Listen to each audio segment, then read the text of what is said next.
Becca. Welcome back to Becca's Bookshelf, and happy Pride. In honor of Pride Month, I wanted to treat myself, and I purchased a bunch of queer books to do a little unboxing. And after this, I am officially going on a book buying ban. I'm putting this unboxing video out before some other hauls that I've filmed, so you might see more book hauls, but just know I'm going on a book buying ban after this. So I actually bought most of my books in this haul from this store in the UK called the Gay Pride Shop, and it has a lot of like really popular and really obscure queer books that I honestly have heard from others and like experienced on my own that it's like kind of difficult to find some of the books that they have access to there, so I definitely recommend checking it out. And I was a little nervous that the packaging would like say Gay Pride Shop in really big letters, but it's actually pretty discreet packaging if you're like concerned about like your neighbors knowing you're queer or something like that. Yes, so we'll get right on into the unboxing.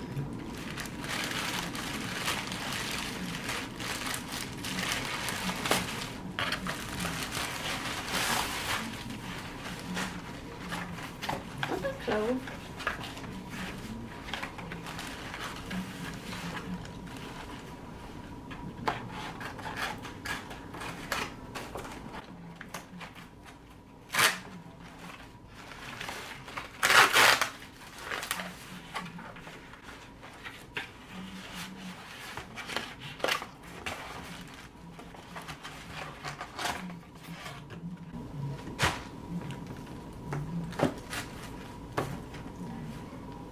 So for the first book I have, it's called Little Fish by Casey Platt.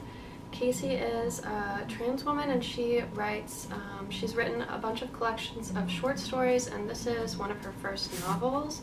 I believe it is a mystery. I'm just going to read you a little bit of the blurb on the back because I don't know too much about this.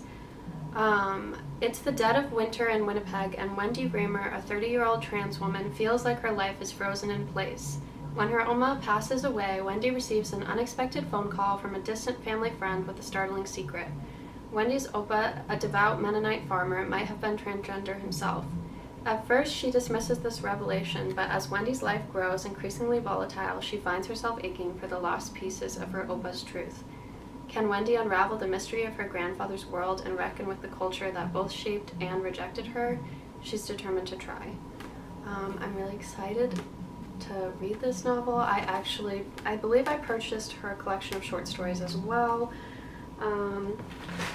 So for the next one is one of my highly anticipated novels. It's called This Delicious Death.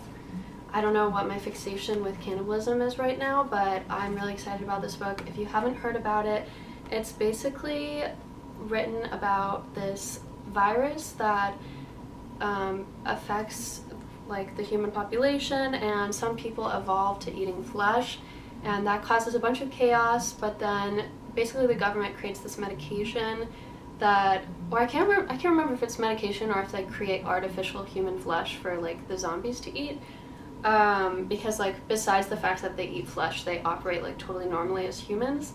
But then this is a story that follows a group of those flesh-eating humans as they go to a music festival, and basically someone starts to drug like the music festival, and people start to like go what they call like feral, and they start to like try to attack regular humans even though they have artificial flesh to eat.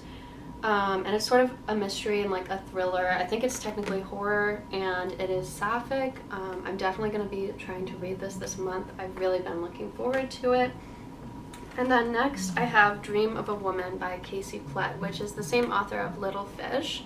A Dream of a Woman is her first book of short stories since her seminal 2014 collection, A Safe Girl to Love. Centering transgender women seeking stable adult lives, A Dream of a Woman finds quiet truths in prairie high-rises and New York warehouses, in freezing Canadian winters and drizzly Oregon days. In Hazel and Christopher, two childhood friends reconnect as adults after one of them has transitioned. Couldn't hear you talk anymore.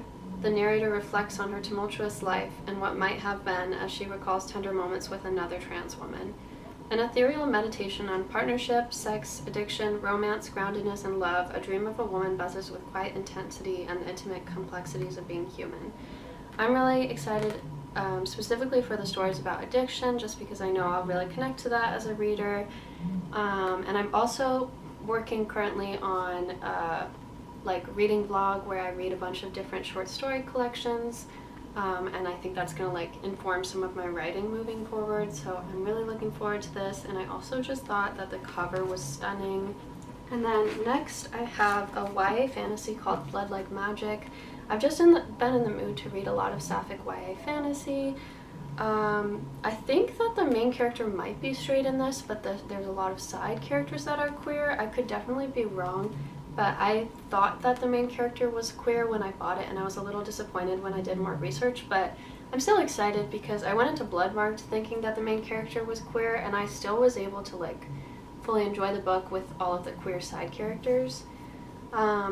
And I'm just going to read a little bit of the blurb.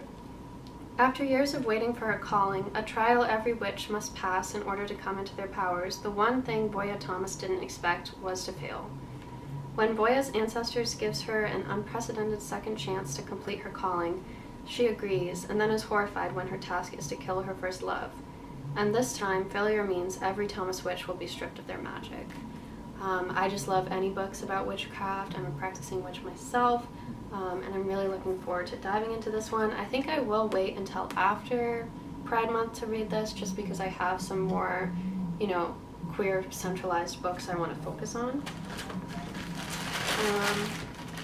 Moving on to the second half from Gay Pride Shop.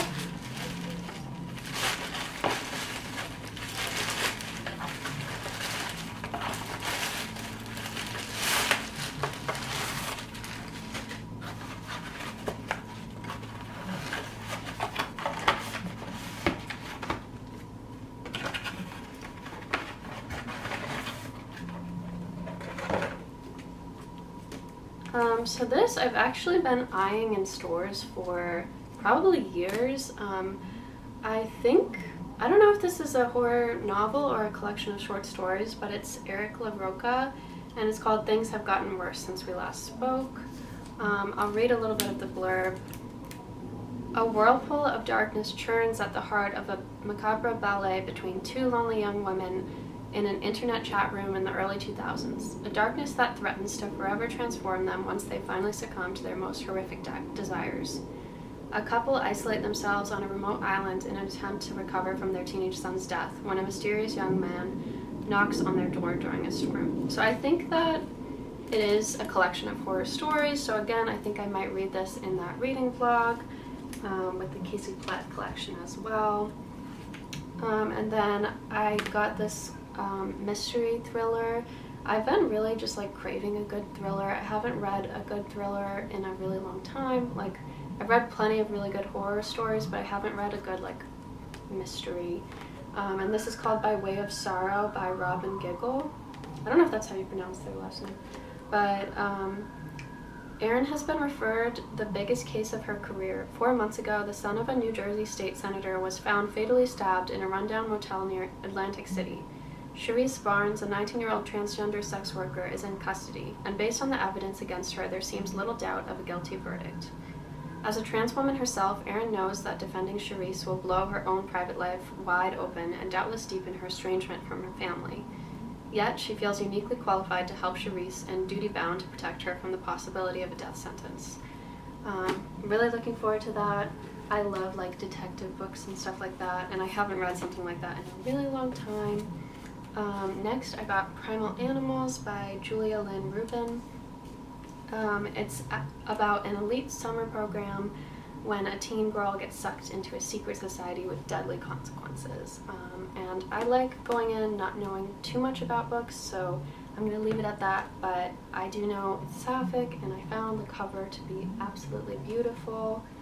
And then the final thing that I got from Gay Pride Shop is called Hex. This is actually a novel that has been highly, highly anticipated for me. I've been wanting to read this since I think last September when I did Sapphic September, because that's when I first heard of it. PhD candidate Nell has spent her life studying the fine line between poison and antidote. No one eludes Nell's forensic analysis. No one, that is, but Joan Callis, her merciless, bewitching supervisor, top of the food chain. Surrounded by Nell's ex, her best friend, her best friend's boyfriend, and Joan's buffoonish husband, the two scientists are tangled together at the center of a web of illicit relationships, grudges, and obsessions. Over the course of a year, Nell and Joan will each conduct their own strange experiments with love, desire, and control, the fatal seeds embedded in the dark heart of human nature. I think I'm definitely going to try to read this month. And then moving on to thrift books, I actually have, I think, 2 more books coming, but I'll just post those on my Instagram. And I think one of these is not queer, but I will just include it in this unboxing just because, you know, I have it on hand. And I've definitely been using thrift books ever since Book Depository went out of business. You can honestly find better deals on thrift books than you could on Book Depository, but the books usually are a little bit more beat up.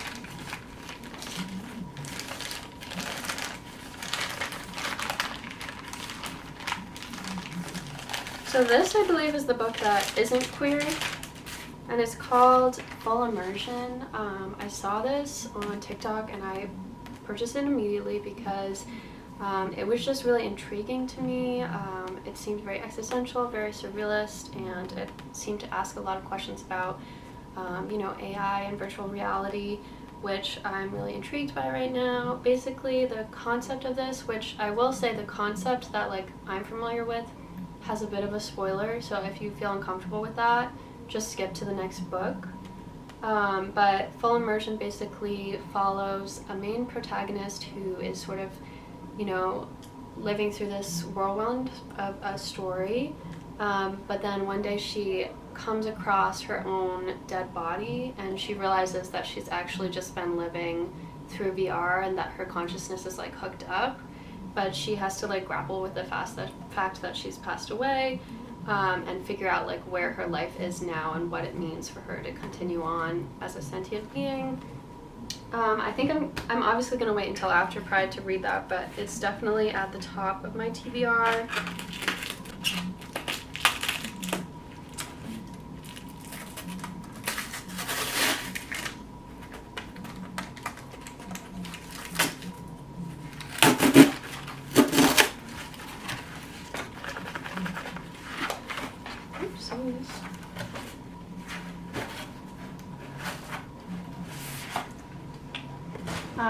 This book has also been highly anticipated for me. I've actually been hearing about it on TikTok since the writer was working on it and like was sending out arcs.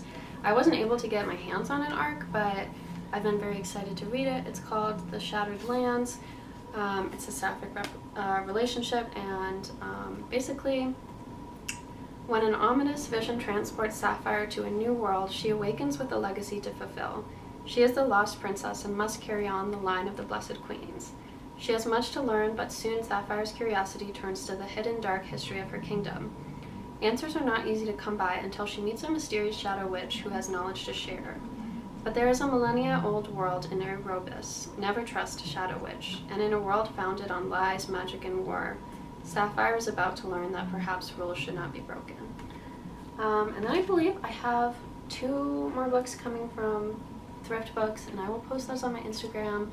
I think I have Girls Against God coming by Jenny Haval. She's the same author of Paradise Rot, which I've talked about on my Instagram before. It's one of my favorite sapphic books of all time. But that's everything. Thank you so much for watching this little unboxing and for checking in on my channel. I'm really sorry that I've been posting so infrequently. I'm going to try to post more consistently in the future. And also I just want to apologize if there's any background noise going on right now. I have a bit of a loud apartment right now, but I'm currently in the middle of potentially moving, so hopefully my future videos will have better sound quality. But again, thank you so much. Have a good day. Bye.